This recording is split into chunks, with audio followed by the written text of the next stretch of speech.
I didn't know a 12-hour shift at the auto shop would end my marriage. My hands were still smeared with engine oil when I pushed the front door open that night.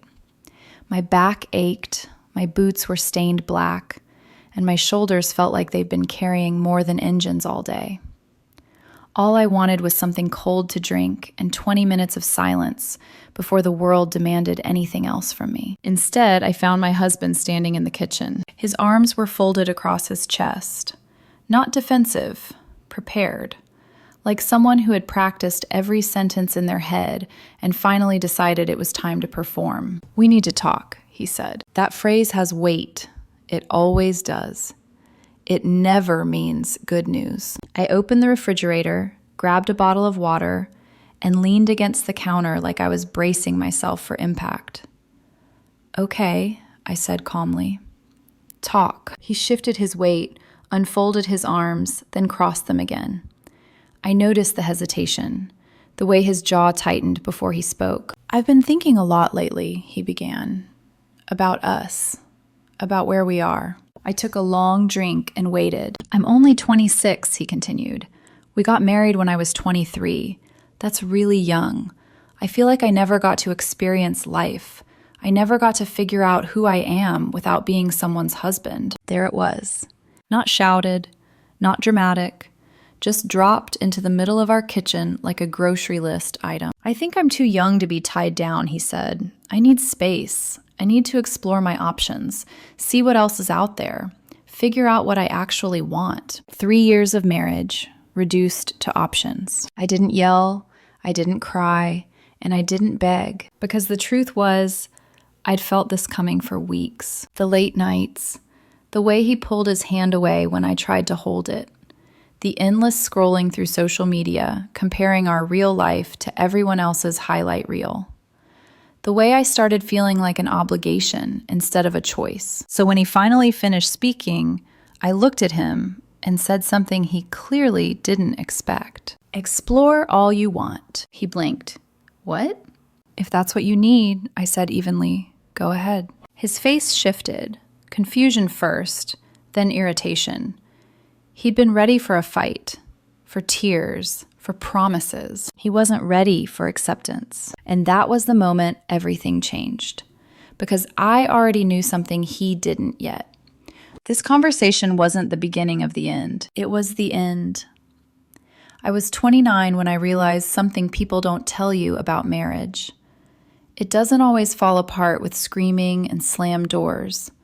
Sometimes it rots quietly, under polite conversations, routine dinners, and the kind of fine you say so often it becomes a lie you start believing. My name is Claire Monroe. I'm not someone who grew up dreaming about weddings or white dresses or fairy tale endings. I grew up practical. My mom raised me on checklists and common sense. My dad taught me how to change a tire before I learned how to do my own makeup. The message was always the same. Be independent, be capable. Don't let anyone else's choices decide your future. That mindset is the reason I ended up where I did. I work at an auto shop, not the kind with glossy showroom floors and free coffee in the waiting room. The kind where your knuckles are always scraped, your clothes always smell faintly like motor oil, and your back aches, even on your days off. I started as an assistant when I was younger, proving I could work as hard as anyone else. Over time, I earned certifications, built trust, and eventually became one of the mechanics everyone relied on when something complicated rolled in. It's not glamorous, but it's mine. And I liked the life I'd built. Steady paycheck, a small house with a driveway I could pull my own car into, and the kind of peace you only appreciate once you've had to fight for it. Then I met him. His name is Nathan Carter. I met Nathan the way you meet people when you're not looking for a love story.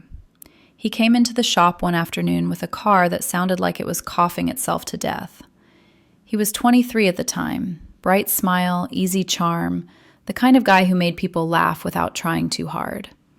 He had grease under his nails too, which I noticed right away. Not a customer who didn't know how engines worked, but someone who'd grown up around them. He wasn't arrogant about it.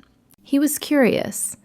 I remember him leaning over the counter, watching me explain what was wrong with his car like he was actually listening, not just waiting for the price. "You really know your stuff," he said. "It's literally my job," I replied. He grinned. "Yeah, but you say it like you own the place." I didn't.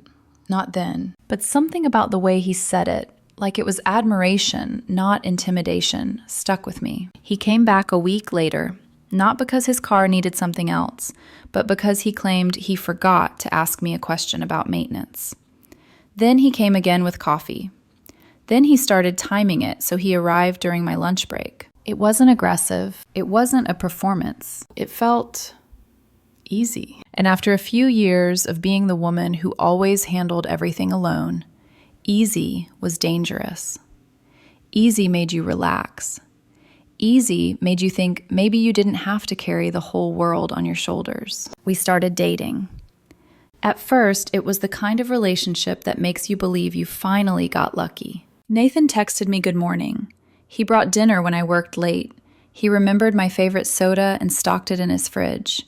He listened, really listened, when I talked about my day. He made me feel chosen. And because I'm being honest, that mattered more than I wanted it to. 2 years later, he proposed. It wasn't some flashy public thing.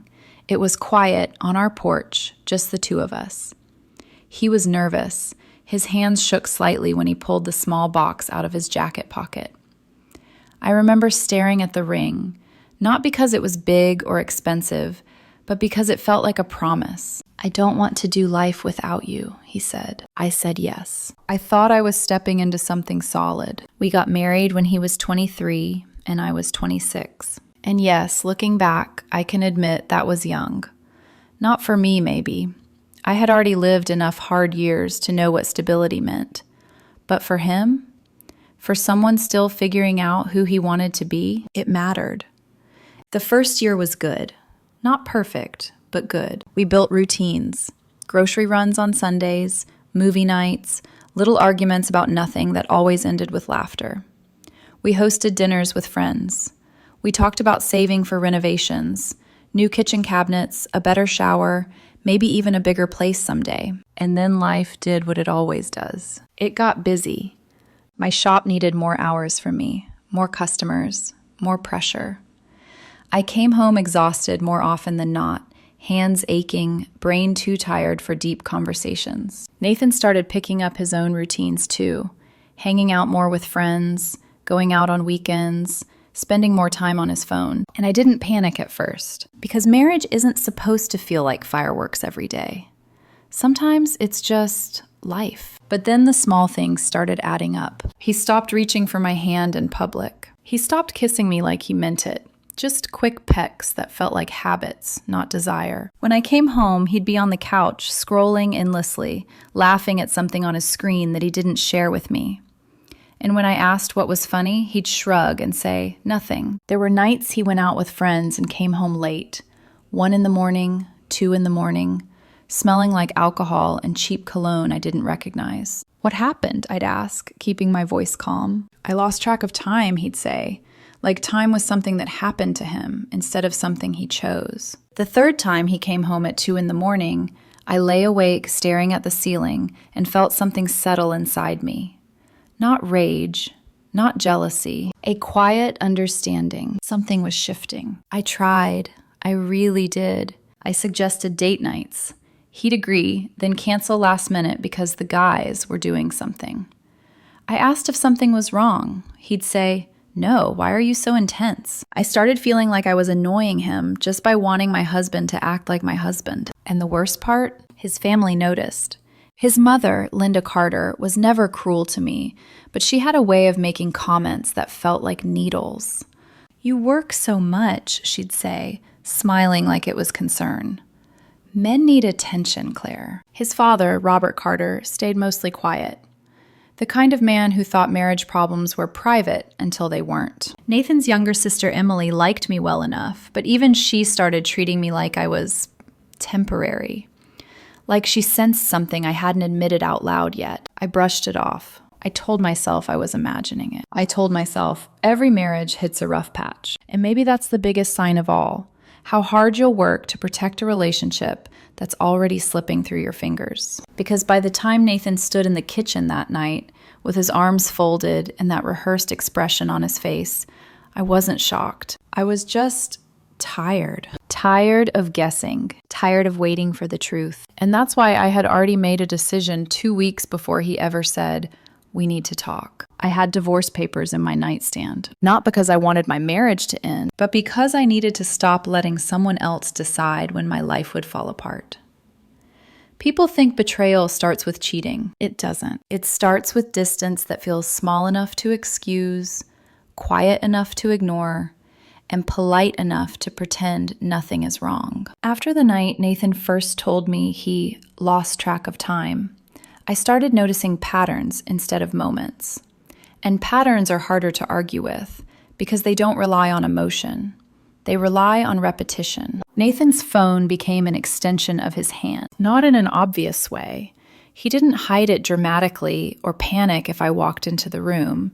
He just angled the screen away, turned it face down when he sat next to me, took it with him every time he left the room, even to grab a glass of water. One night we were sitting on the couch, the television playing something neither of us was really watching.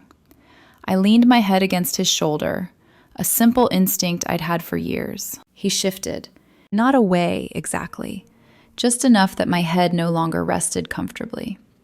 I straightened up and pretended not to notice. "Long day?" he asked. "Always," I said. "You?" "Same." A lie, or at least a half one, because his day didn't look long.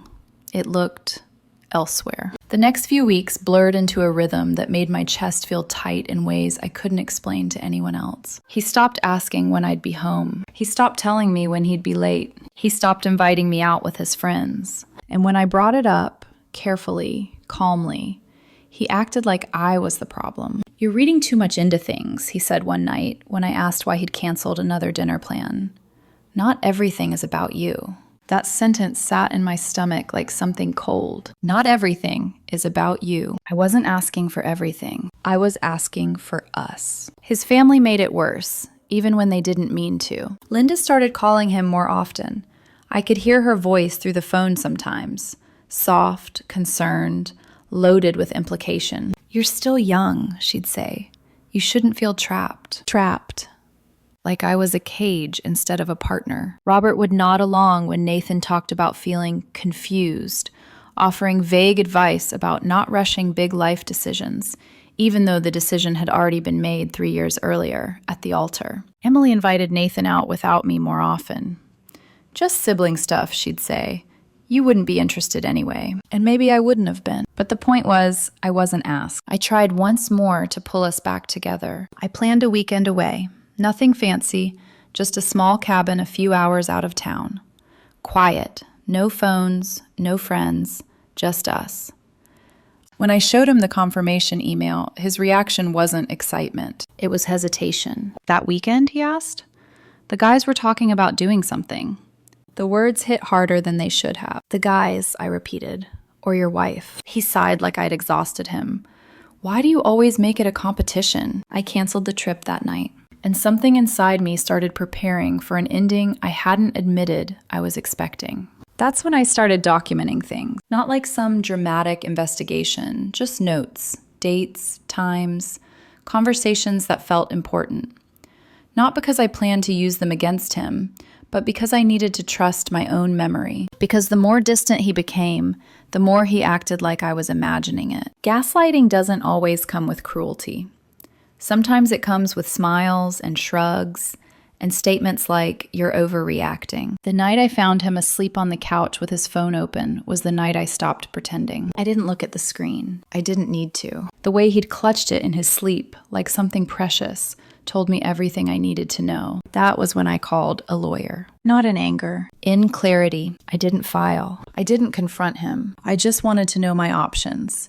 Because something about the way he was pulling away told me he was already halfway out the door. And I refused to be the woman left standing in the wreckage, pretending she hadn't seen the storm coming. By the time Nathan finally stood in our kitchen and said he needed to explore his options, He thought he was delivering a revelation. What he didn't know was this. I had already accepted the truth. I was just waiting for him to say it out loud. The moment Nathan said the words, "I need to explore my options," something inside me went very still. Not numb, not broken, still. Like the second after a glass shatters, when the sound has already happened, but the pieces haven't hit the floor yet. I leaned back against the kitchen counter, the cold surface pressing through my shirt, and studied his face. He wasn't angry. He wasn't even defensive. He looked relieved, like he'd been carrying this speech around for weeks and was glad to finally put it down. "I'm too young to be tied down like this," he continued, mistaking my silence for permission. "I need space. I need to see what else is out there, figure out what I actually want." He spoke carefully, like someone choosing words they hoped wouldn't sound cruel, even though the meaning was brutal, no matter how gently it was delivered. I remember noticing the stupidest details in that moment. The hum of the refrigerator, the faint smell of motor oil still clinging to my sleeves, the way the kitchen light flickered slightly when the compressor kicked on. My heart wasn't racing. It was heavy, slow, like it had already run this race a dozen times in my head and was tired of pretending the ending might change. I took another sip of water and said, "Explore all you want." He frowned. "What?" "If that's what you need," I repeated evenly, "then go ahead." That's when his relief turned into confusion. He stared at me like I'd skipped a line in a script he thought we were both following. "You're not going to say anything?" he asked. "I am saying something," I replied. "I'm saying I'm not going to stop you from being honest about what you want." "But we're married," he said, sharper now. "We took vows." "Yes," I said, "and right now you're telling me those vows don't mean anything to you anymore." "That's not what I'm saying." "It is," I replied calmly. "You're just using nicer words." He ran a hand through his hair, frustration creeping into his voice. "You don't even care." That one almost made me laugh. "I care," I said quietly. "I care that after 3 years of marriage, you'd rather be somewhere else, with someone else. I care that you see me as something holding you back instead of someone walking beside you." He opened his mouth, then closed it again. "So what?" he snapped. "You're just letting me walk away?" "I'm not letting you do anything," I said. "You're choosing this. I'm just not going to beg you to stay." That was the moment I decided to end the conversation. Not because I was done loving him, but because I was done shrinking myself to keep him comfortable. I walked past him toward the bedroom. "Where are you going?" he called after me. I didn't answer. I reached into the closet, pulled down the duffel bag from the top shelf, and tossed it onto the bed. The sound it made, soft but final, echoed in the room. Then I opened my nightstand drawer and took out the manila envelope. Divorce papers. I'd had them prepared 2 weeks earlier, after the third time he came home at 2 a.m, claiming he'd lost track of time. I hadn't wanted to believe I'd need them, but I'd refused to be unprepared. I placed the envelope on the bed next to the bag. "What is that?" he asked from the doorway, his voice suddenly unsteady. "Divorce papers," I said. "I figured this conversation was coming. I just saved us some time." His face. "You already filed?" "Not yet," I said, "but they're ready. All you have to do is sign." He picked up the envelope with shaking hands, flipping it open, scanning the first page like it might disappear if he looked too hard. "This is insane," he said.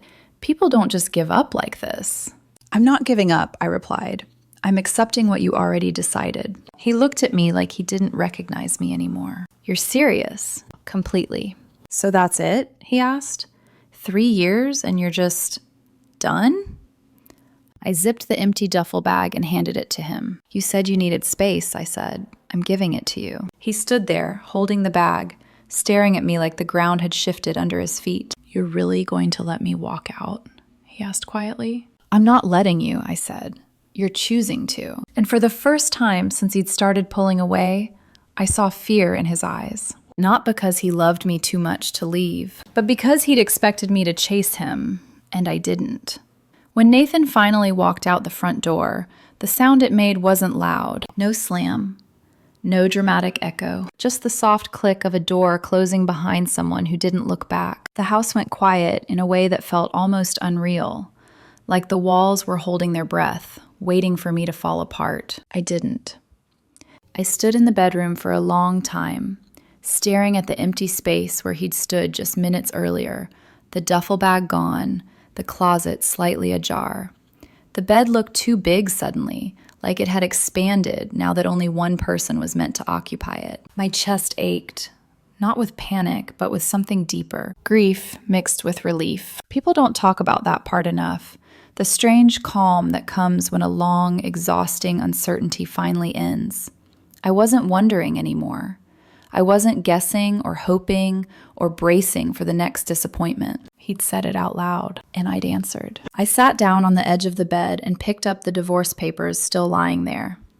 3 years of marriage, summarized in legal language that didn't care about late-night conversations or shared routines or the way we used to fall asleep tangled together. I felt sad, but I didn't feel weak. That surprised me.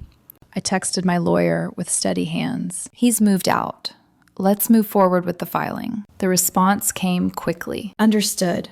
I'll take care of it. That was it. No ceremony, no dramatic goodbye, just the next step. The first night alone was quiet.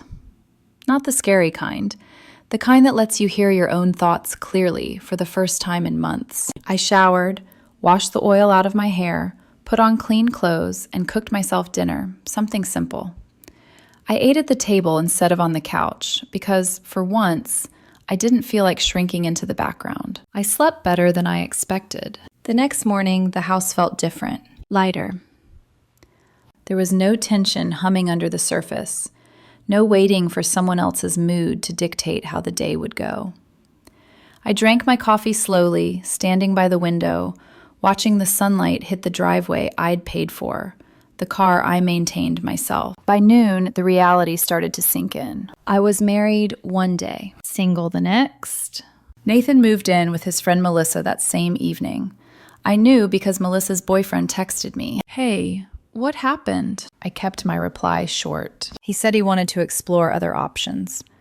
I didn't stop him. There was no response after that. By day 3, the messages started coming in. From Nathan. Nothing direct, nothing apologetic, just testing. Hope you're doing okay.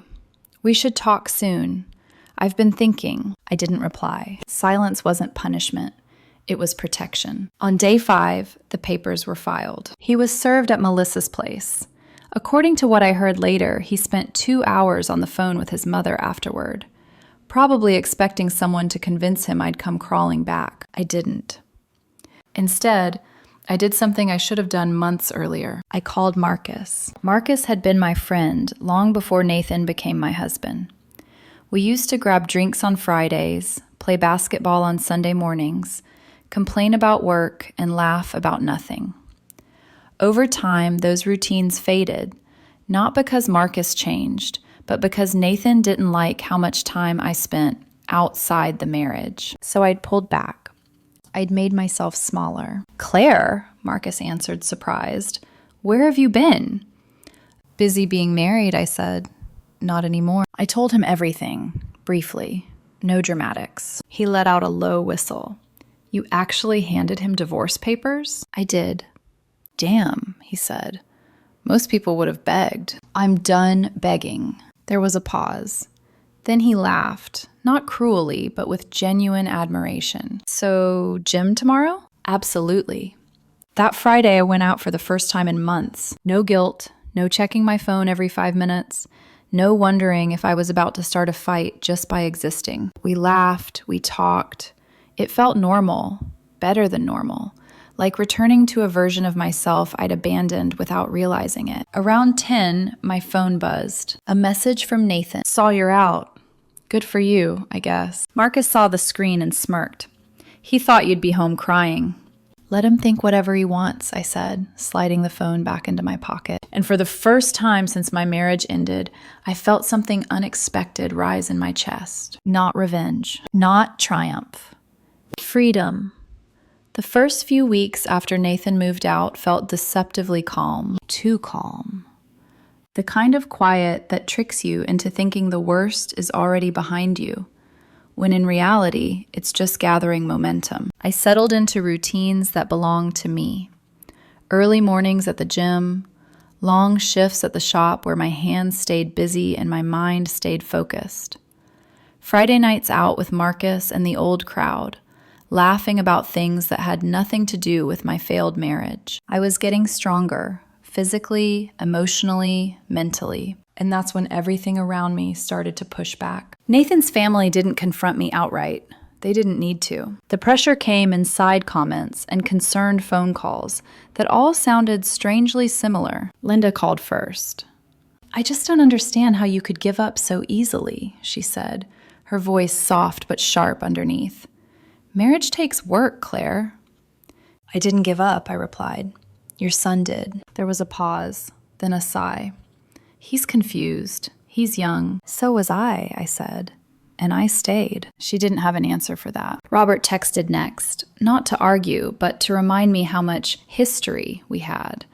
How hard it must be for Nathan. How maybe I should be more patient. Patient. As if patience would somehow rewind the moment Nathan looked me in the eye and told me I wasn't enough. Even Emily stopped texting me. I noticed because she'd always been quick with memes and casual updates. Suddenly, nothing. When I finally ran into her at a grocery store, she smiled awkwardly and said, "This is all just complicated." It wasn't complicated. It was inconvenient. For them, because I wasn't playing my assigned role anymore. The understanding wife, the forgiving partner, the safety net he could fall back on once he finished exploring. Meanwhile, Nathan started unraveling. At first, it was subtle. He showed up at the shop one afternoon under the excuse of picking up paperwork I'd forgotten. He lingered too long, asked too many questions about my schedule, my plans, my mood. "You seem fine," he said, frowning. "I am," I replied. That seemed to bother him more than anger would have. Then came the messages. Longer now. More emotional. "I didn't think it would feel like this. I thought you'd be more upset. I didn't expect you to move on so fast." Move on. As if healing was betrayal. As if peace was disrespect. I stopped responding entirely. That's when his behavior shifted from confused to desperate. He started posting constantly on social media. Clubs, parties, new people every weekend. Smiling photos, captions about living life and finding yourself. Mutual friends sent me screenshots. "You okay seeing this?" Marcus asked one night. "I don't feel anything," I answered honestly. That's how I know I'm done.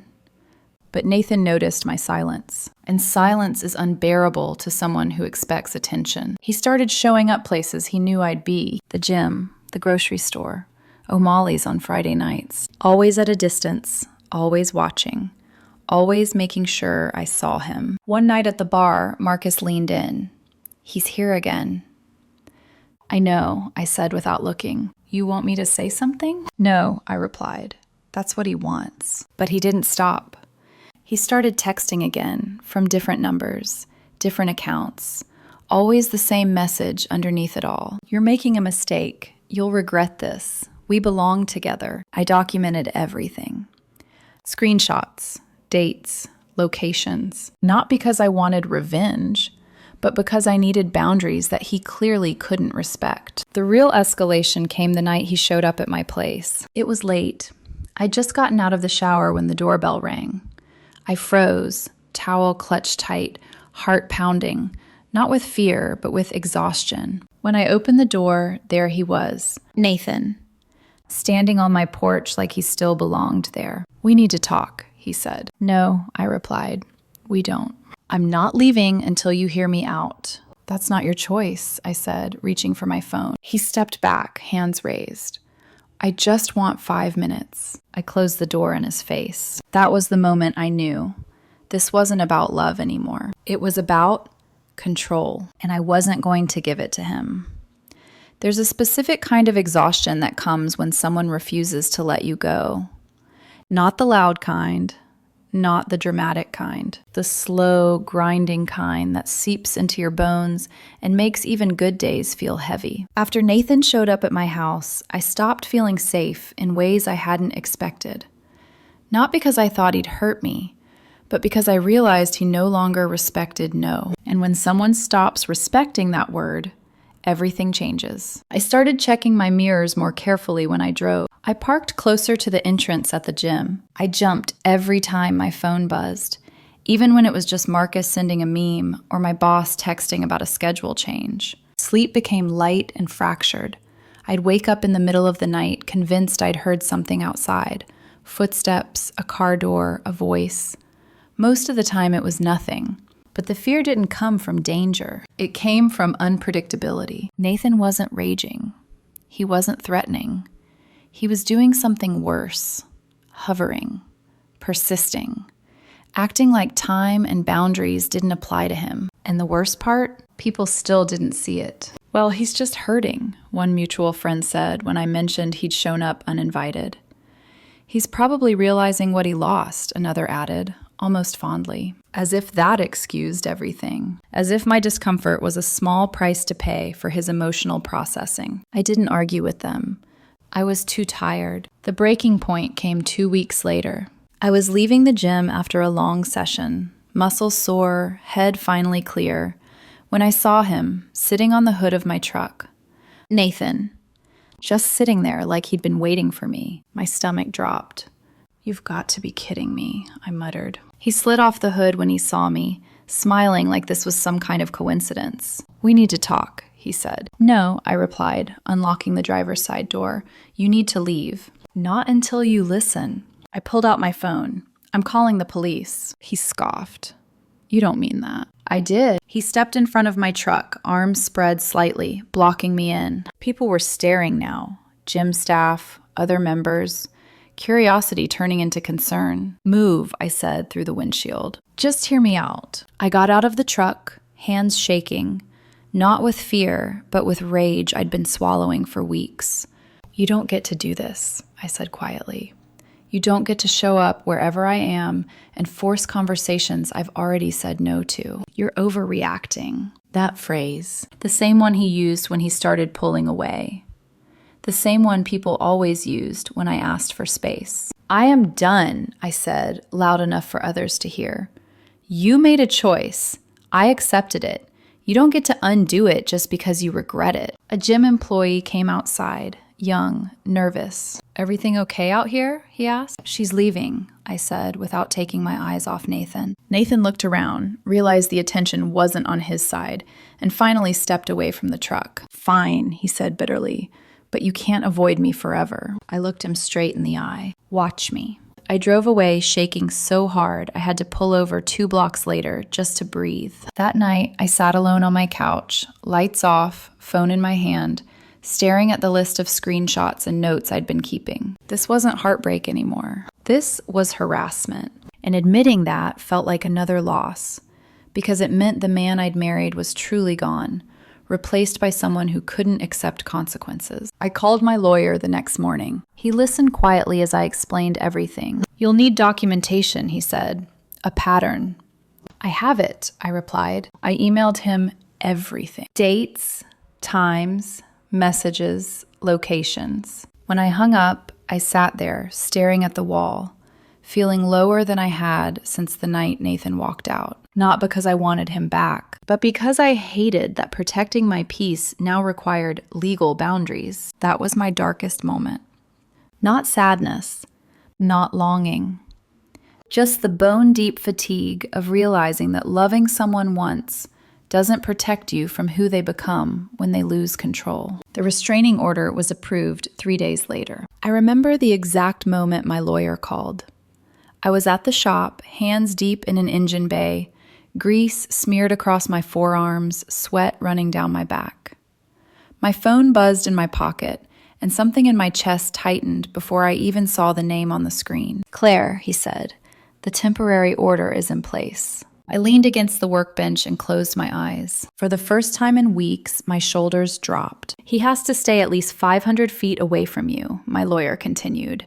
"Your home, your workplace, the gym, and anyone you're in a relationship with. I exhaled slowly. Thank you. I thought that would be the end of it. I was wrong. Nathan violated the order twice in the first week. The first time was at O'Malley's. I hadn't even noticed him at first, just felt that familiar prickle at the back of my neck. When I turned, there he was, sitting at the bar like he had every right to be there. I didn't say a word. I stepped outside, called the police, and waited. When they arrived, Nathan tried to play confused. I didn't know she'd be here. They issued a warning and escorted him out. The second time was at the shop. That one scared me more. Not because he did anything violent, but because he'd crossed into my livelihood, my safe zone, the place where I'd rebuilt myself piece by piece. I called the police again. Another warning. The third time, they arrested him. He spent 6 hours in holding before his mother bailed him out. According to what I heard later, Linda cried in the station lobby, apologizing to officers, insisting this wasn't like him. Maybe not.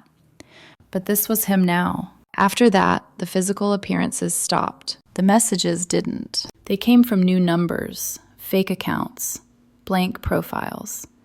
Always the same words. You're making a mistake. I was the best thing that ever happened to you. You'll regret choosing this path. I saved every single one. And then something shifted, not around me, inside me. One night, after forwarding another batch of screenshots to my lawyer, I realized I wasn't angry anymore.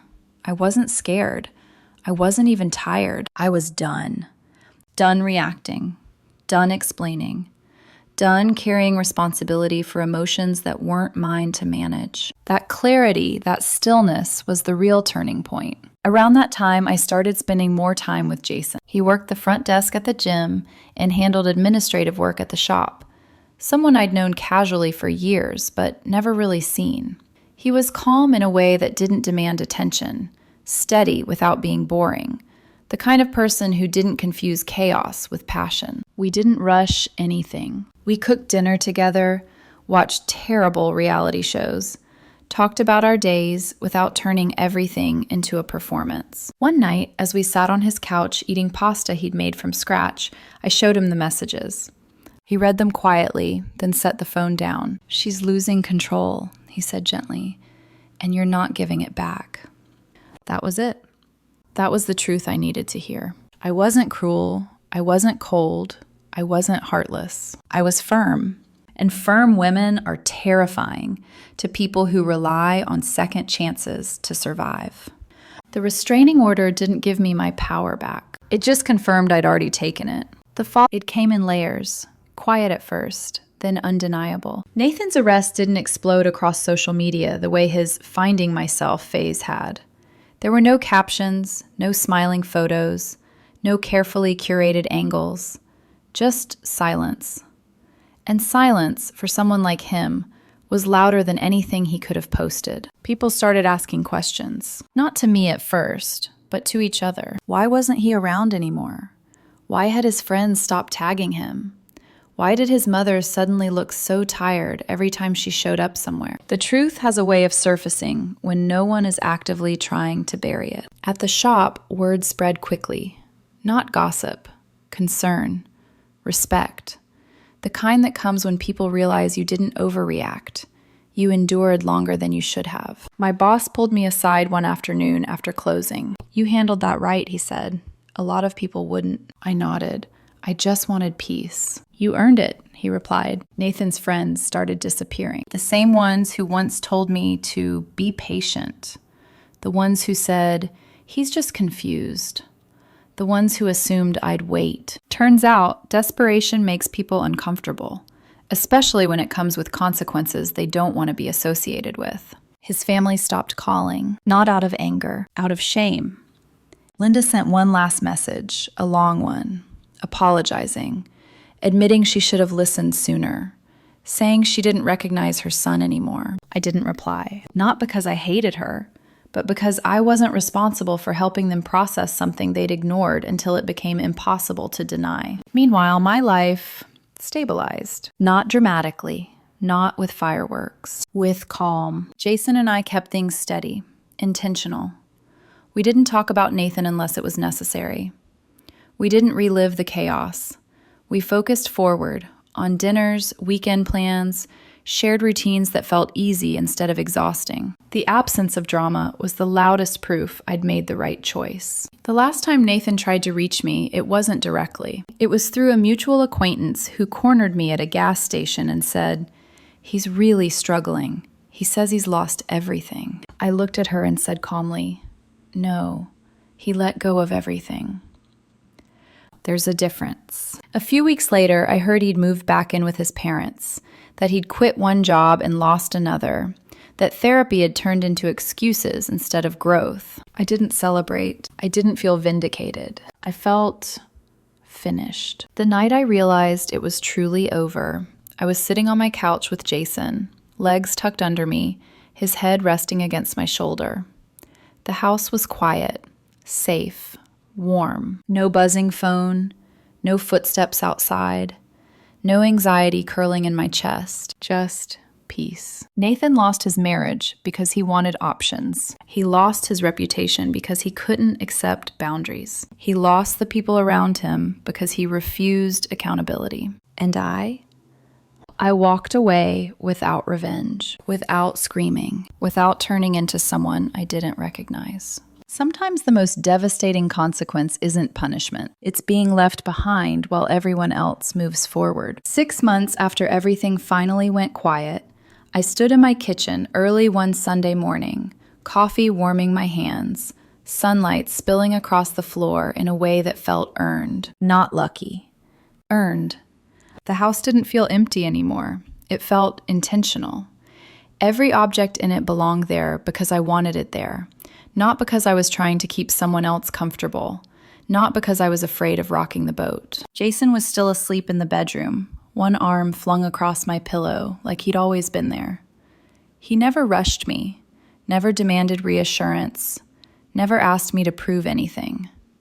He chose me from the beginning, and that difference changed everything. A week later, I ran into Nathan at Target. No dramatic music, no confrontation. Just two people in the same checkout line. We made eye contact for maybe 2 seconds, long enough to recognize each other, short enough to confirm we were strangers now. He looked thinner, tired, older somehow, like someone who had learned lessons too late and was still paying for them. He looked away first. I didn't feel smug. I didn't feel sad. I felt free. That was the moment I understood the real ending of my story. It wasn't when he walked out. It wasn't when the papers were signed. It wasn't even when the restraining order was granted. It was when his presence no longer had power over my nervous system. When my worth stopped being something I negotiated. When I realized that love doesn't ask you to shrink so someone else can explore. Love doesn't put you on hold. Love doesn't treat you like an option while keeping you as a backup plan. Nathan wanted freedom to see if something better existed. He found out too late that what he had required responsibility, not replacement. And I learned something even more important. Walking away isn't giving up. It's choosing yourself when someone else has already chosen to leave. If you're watching this and you're in a relationship where you're constantly being asked to wait, to understand, to be patient while someone else decides whether you're enough, hear this clearly. You don't need to compete for a place you already earned. Someone who loves you won't need to lose you to realize your value. And the right person won't make you feel like staying is a favor. They'll make you feel like home.